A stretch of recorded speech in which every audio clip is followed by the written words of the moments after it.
Hi guys, welcome back to my channel. I am of course the motorcycle rescuer, although not always. I guess I've been a bit quiet this week. I didn't really get to do much work last weekend, and I had a bit of a, I don't know what I'd call it, but I'm going to explain a little bit, but I'm going to be extremely sensitive because I'm not here to hurt anyone's feelings. But I of course had the DNA 125 that I've been working on for a couple of months. Free bike, absolutely. So I collected it, put it in a van, brought it back, and did the work for free. More importantly though, Nat then did one of his famous paint jobs for free. So the DNA was looking stunning, and basically ready. I actually took the bike for MOT last Saturday, but unfortunately, whatever happened in the back of the van, one of the bulbs became loose, and the lighting circuit didn't work when we got there. Extremely frustrating, but not the end of the world. Anyway, later that evening, I quickly uploaded the video at home, and then I shot off to see Nat. I actually went to bring Nat his ER5 back because somehow I resolved that issue. It was actually just a really dud battery, quick carb clean. I did something else. What did I do? Quick carb clean. Basically, that's it. And Jake did the carb clean for me, which was actually really handy. Anyway, before I'd got to Nat's, that's 45 minutes, okay? So I'm in the car, I'm driving along like I am now. 45 minutes later, so I get to Nat's. I've got 7 text messages from the owner of the bike, just all about how basically how crap the exhaust I picked was. Now, this wasn't a huge issue at this point. Obviously, you got my back up. They were quite ungrateful. I found them quite rude. But, you know, what I did was I messaged and I said, don't worry about that. I'm just trying to get it through the MOT. I bought that exhaust just to give it a shot. You know, the bike will look exactly as you want when finished. In fact, you find me the exhaust, I'll buy it, I'll throw it on. So I thought Saturday night, it's over. I thought that's it, it's done and dusted. No issues there. Saturday morning, I had a rough night, obviously. Saturday morning, I messaged her and 2 others, kind of friends and family from the channel, actually. And I said, look, you know, you didn't make me feel particularly nice last night in the way you put things across. You should have you should have chatted to me first, waited for me to reply, chat to me first. And then we could have quickly resolved it, and then there wouldn't have been any malice, any anger behind it, and there would be no need. And this kind of went down okay, kind of, and it kind of didn't, because the owner just kept kind of biting at me. So this is Sunday morning now, and it got to the point, I said to the person, you need to stop fighting me. I said, look, there's no issue here. I'll throw on any exhaust you want. There's no issue here. Stop fighting me. And then they went on, and one of the comments they said was, you're using my parts on other bikes. Annoying that. I used one petrol tube, a spare one, a blue one, on Nat's bike, actually, which makes this all Nat's fault. Because it was spare. I'd used all of the other ones on their bike, and this one was spare. I did use the little tube.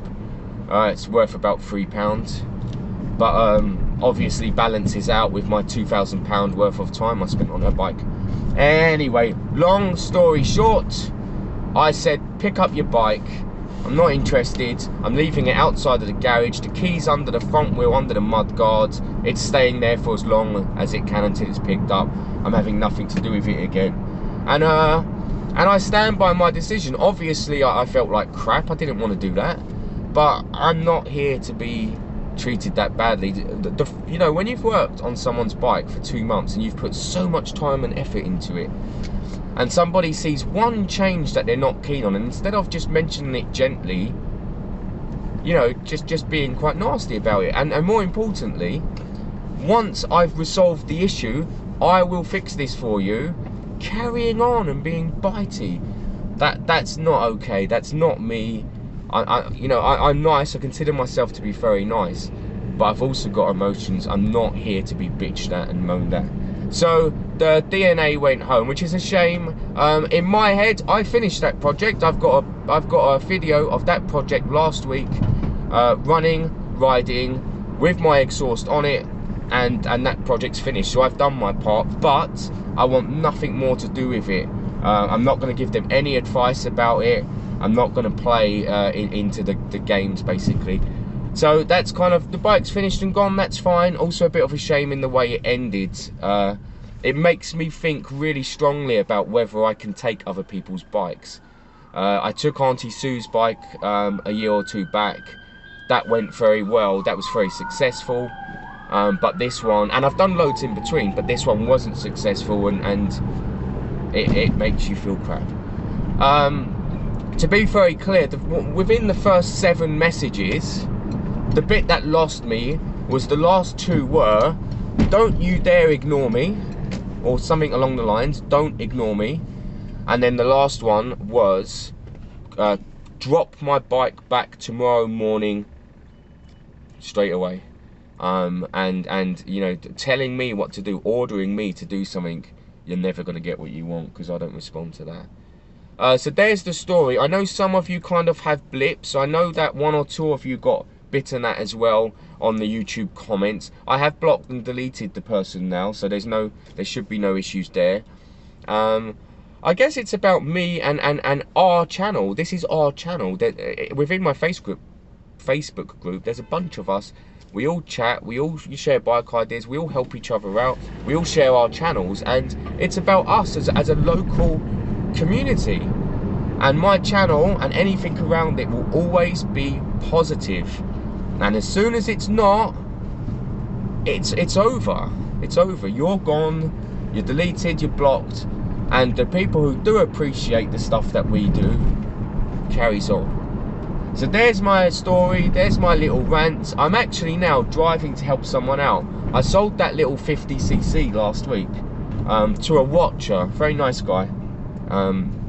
And I think it's another occasion of being in the back of the van, just rattling the crap out of it, because it was no good when we got there. So we've ordered a new carb just in case. I'm driving back to the guy. We're going to spend some time tweaking the bike. Let's hope we can get this thing back up and running, because it ran beautifully every day at my garage. People were actually visiting me to drive it up and down to try a 2-stroke. And even Warren was flying up and down last time. So it's a great bike, but let's see what rattled loose. There's a lesson there with transporting bike, guys. You kind of take all the preload off the shocks when you're securing a bike, and that's to stop it bouncing around. But actually what you do then is there's lots in the bike moving around. Now bikes should be able to manage that, but you know, I've had this issue not many times, but a few times. Anyway, I'm going to try and resolve this issue. If I can't resolve this issue, I have an ace up my sleeve just in case. So I'll be back soon.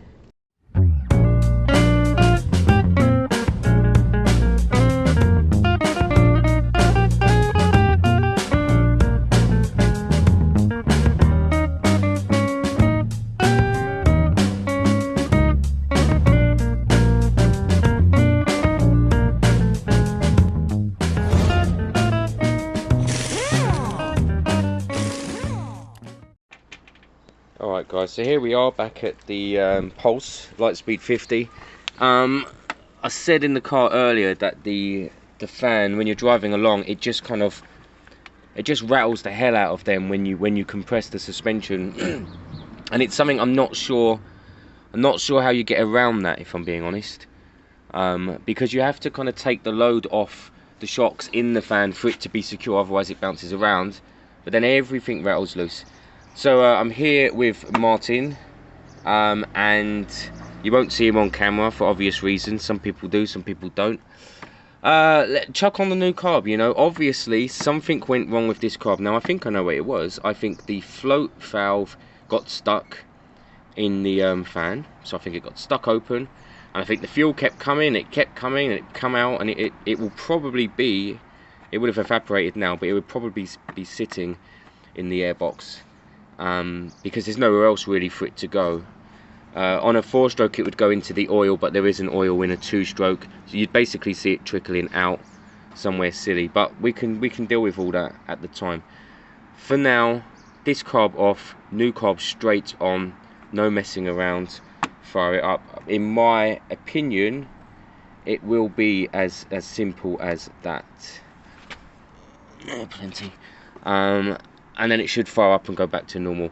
Now the reason, this carb was brand new, but I stuck this carb on the 50cc DNA maybe 6 weeks ago, so I would have put fuel through it, then it sat for 5 or 6 weeks, and then I put it on this. And even though this has been running, it may have just had a tiny bit of gunk in it. Now I could clean this, I may even just take this off and clean it, but we got a brand new carb in a box, I believe, so crazy not to chuck it on. So that's it, pop this off, chuck that on, good to go.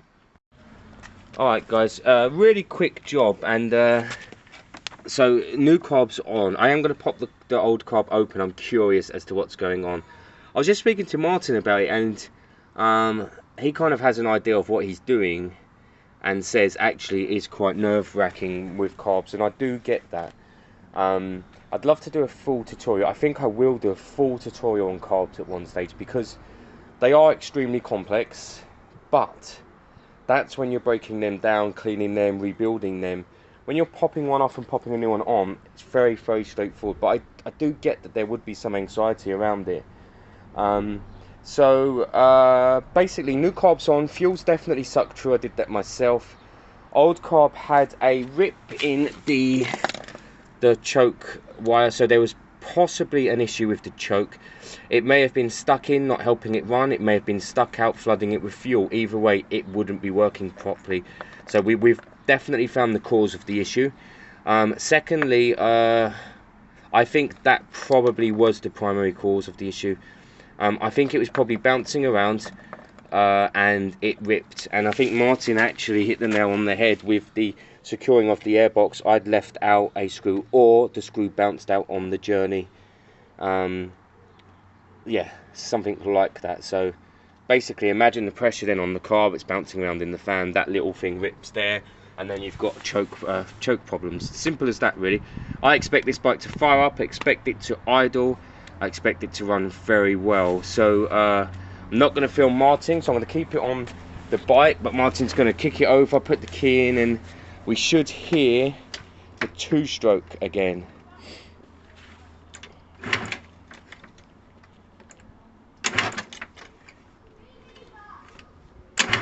Actually, Martin, I bought jump leads. Oh, did you? Yeah, let's push it to my car. We'll connect it to the battery, because then when it's running and we tune it, if we leave it running 10 minutes, it will charge your battery. Cool? Yeah. Let's do that. Okay, guys, so we've got started first time, fine. There's lots of oil in there, so it's smoky. That's good. That's what we want for now. It sounds amazing.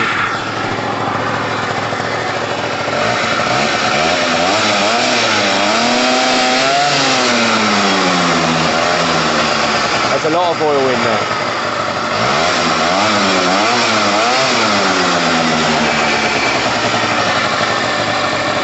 Too much is better than too little. We can't adjust the carb anymore at the moment until the choke is gone. So when we hear the revs settle, then we know the choke's off. Then we adjust the carb one final time. And then, you know, every time it's always going to idle high until it's warm, and then it should drop to the perfect level. Alright guys, so wrapping up, the battery is so flat it needs charging, but it starts on the kick and it sounds fine, and it should do every time.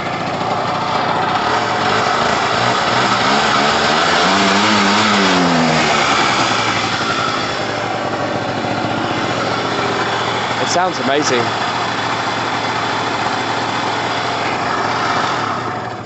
So Martin, I guess this is my next question. Do you want a hand throwing it back together, or is that something you want to just get on with? No, I'll get on with that myself. I thought you might want to. Do you know what would be really nice? If you used your phone I mean, it's a bit scary, but if you use a phone and did a tiny bit of filming when you did it, maybe even just kind of quick snapshots, send that to me in Messenger, and I'll upload it. But that's if you felt confident. Some people like it, some people don't. All right, mate. Well, I think I'm gonna leave you be. Yeah, thank you happy? Yeah, I'm very happy. Yeah. I think now that I could send you 100 carbs and you could chuck them in. Now I could. Yeah. I'm happy because I'd quite like to. Do you know what? Should we push it back? I want to see in the other carb just quickly. I'm curious. Yeah. Let's do that. I'm just quick. I'm not taking up your time, am I? No. Alright guys, I want to have a quick look in the other carb just because I'm curious.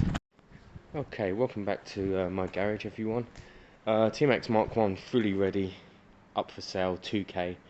It's got full service history. We just did the carb clean. It's fully serviced. We topped up the coolant. Low mileage, 26,000. Beautiful bike, starts on the button, battery's brand new. I picked up this little thing last night. This is well, it's a Vespa, isn't it? 50cc, 2-stroke, I think. I bought it from a nice lady. I was going to get a different bike, a Piaggio. And it's not that far away. It's kind of the same distance Nats to me, so it's like 45 minutes. And I was in the van, and it just kept adding up and up and up, and it went to something like 2.5 hours because of crashes and stuff. So I had to cancel that one, and I just happened to pop on Gumtree and saw this very reasonably priced. It needs a good looking over. It's got some issues I've noticed already, but ultimately it's a runner rider with a long MOT. But I'm going to point out some of the issues later to you, and I'm going to show you how we can simply fix up some of them issues as well, easily. And then I'm going to do the little bit of maintenance that's needed. For me to do, it's free or cheap. For a mechanic to do, it'll cost you a small, well, actually a fair amount of money, I think. So I am going to come back to that probably tomorrow, but today the zl600 needs a bit more work because we haven't, I've been letting that down. In fact, I've let that guy down who's introducing a fair amount of money to the charity to do the DNA, and then all that crap happened with the DNA. So that shows you, doesn't it?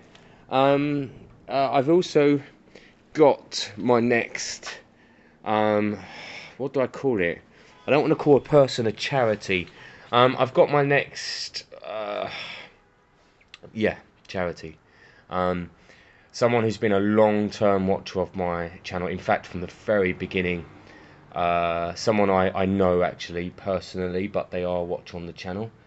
They need some help. They're in, I don't know. I always get kind of, I don't want to tell people too much. Basically, they're in rent arrears, and they are going to be taken to court. It's called a section something 8, and they're looking to take back the tenancy, which I think is shocking during a COVID year. I think it's absolutely shocking that they're not looking at payment plans. They're looking at taking back the property and the tenancy. That is really frustrating for me, I think. So I need £700 or £800 to give to them, basically to stop them losing their flat.